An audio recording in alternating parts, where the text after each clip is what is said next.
What is up, you guys? My name is Mateo, and today we're going to make some custom VANS roller skates.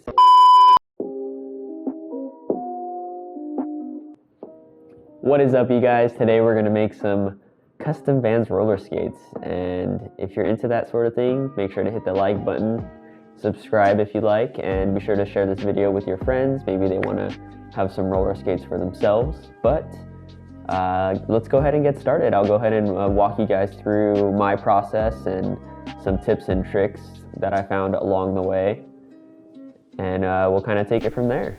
So for shoes, I chose to use the VANS skate highs. I chose white faux leather just for added durability. I wear a size 9 just for reference. I also chose to use the aluminum inserts or insoles that are available on Etsy and various other places. For plates, I chose to use the Bont tracer plates. These are 20 degree for added stability. Also grab the Chaya toe stops in orange just because aesthetics. You'll need some hardware to attach the plates to the boots. I chose the Radar Energy wheels in teal. It also has the orange core. Some Reds Bones bearings, classic. Also opted to try the bearing spacers. You will need some tools such as a drill, some various size drill bits. Also you'll need some sandpaper. I'm using here 80 grit. And some eye protection and gloves are a good idea. Also, if you're using aluminum insoles, you'll probably want to get a Dremel or a jigsaw. Okay, so one of the first things I would say to do is you're going to want to remove the soles out of your VANS. I have already done this, so it's going to look a lot easier than it actually is for me. But basically is you want to get underneath the sole, and if you plan on using the soles again, then you'll want to make sure not to rip them out and like tear up the sole. But basically you'll want to take this piece out of both shoes. That way you can replace it with the metal sole. And again, it looked a lot easier because I had already done that last night. It was kind of a pain.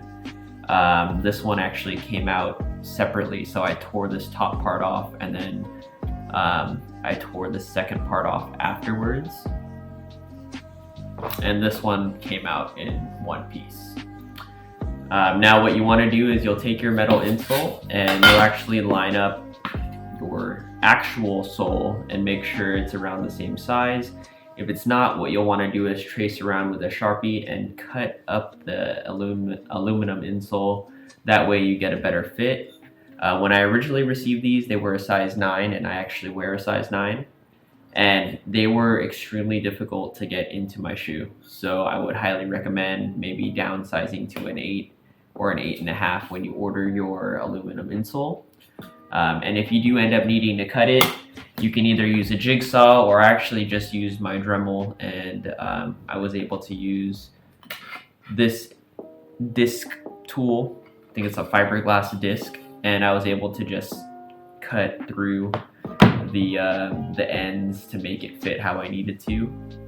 And actually you will probably see if I do end up cutting it more. I'll insert some footage here. So I did end up trimming a few millimeters off of the heel and the toe portion of my aluminum insole just to get it to fit a little bit better and easier. Be sure to wear safety goggles and gloves if you're using this type of equipment. Also, if you're cutting up your aluminum, just go ahead and sand down the edges to avoid all those sharp edges. And you'll want to go ahead and mark the center of the heel and the center of the toe area on your shoe. And what I did is I actually marked the area where my ball of my foot would be, as well as the ball of my heel, just to line up the plate nicely when I go to do that. And I'll go ahead and draw a line right down the middle, also to help align the plate when I go ahead and mark the holes for the plate.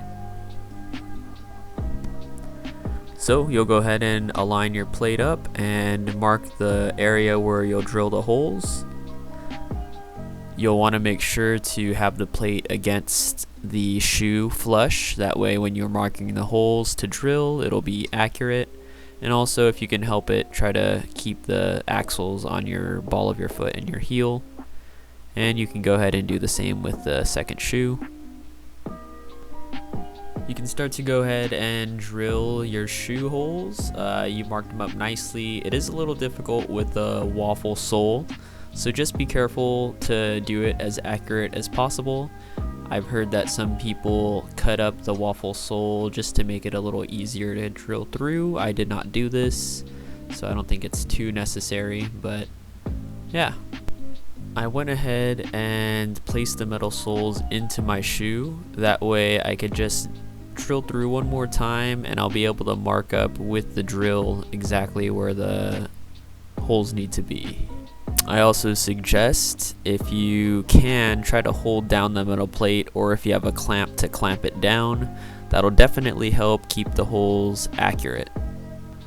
And as you can see, I have little divots on my plate. I'm just gonna line them up with my plate and make sure they're all aligned correctly.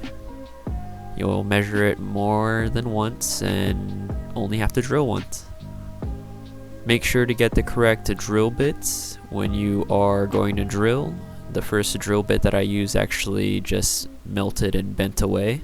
But once you go ahead and drill through all of the holes that you marked up, you can go ahead, and I actually sanded down each of the holes just to make sure everything was flush and no pokey parts were coming out. Also, a great idea to countersink the holes, that way the screws can sit flush.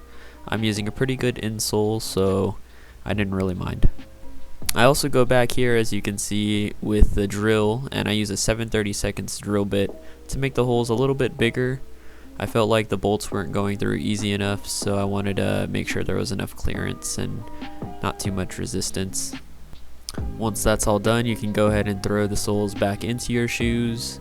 They fit pretty nicely after shaving them down again, and I was able to put the bolts through pretty easily as well after making the holes a little bit bigger. It was giving me a little trouble, but I got all the bolts through and I got the plates on and the nuts on.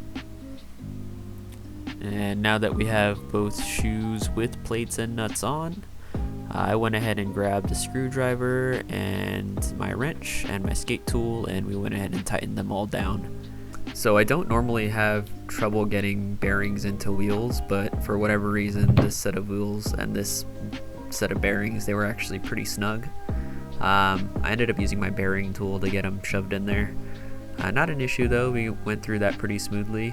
I did end up having to opt out of using my bearing spacers, just because the bearing spacers I'd gotten, instead of the cylinders, they're cylinders with like little discs around them, and they didn't fit inside the wheel, so I just opted out of using those completely, which is fine. Other than that, we're just throwing the wheels on, the washer, the nut, and just one by one getting her wheeled up. Also important to note when you're tightening down your wheels to make sure that they're tight enough where it doesn't wiggle wobble around side to side, and loose enough where they can freely spin. And I almost forgot my toe stops. There we go. Looking good. Custom VANS roller skates. Let's go. They're finally finished. I'm super stoked to try them out. If you like this video, make sure to hit like and subscribe for more content. If you have any comments, drop them in the comment section. If you have any like tips or tricks or anything that would be useful for anyone watching this video. And until next time, guys, thanks a lot.